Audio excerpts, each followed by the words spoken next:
always like to ask about some upcoming projects. I'm just very excited for Sesame Street and to see what that turned out to be.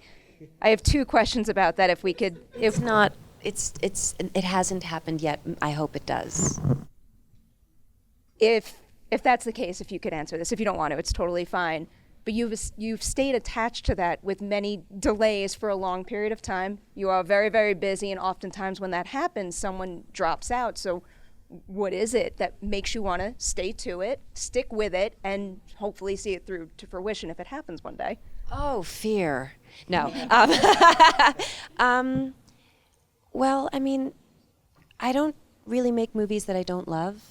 And even if it's a strange love, even if it's a love that doesn't make sense to other people, and even, by the way, if the final product isn't in any way what I thought it was going to be, if it doesn't spark something, I can't, I don't think I can do it.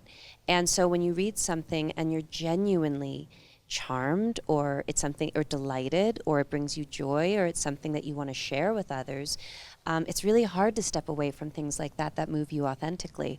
And and this is a funny business. Like, movies take 20 years to get made, and there is something really, really satisfying about sticking with certain things.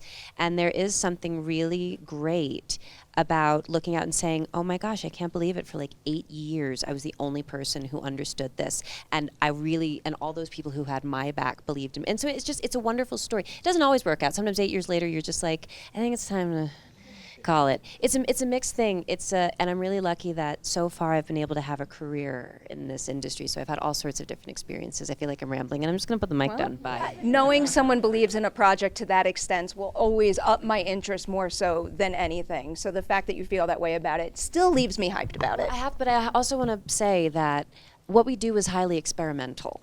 And what you're saying about if everyone's going to love everything, then you can question whether or not enough risks were taken, or whether or not you played it safe to kind of appeal to the widest possible audience. And if you are interested in filmmaking as a sort of experimental version of art, there's a really good chance that it's not going to work. And it's a really big ask of audiences to say, I know, please keep coming back, because when it hits, we all know what it means. But it does mean that sometimes you have to eat some failure, and that's cool too.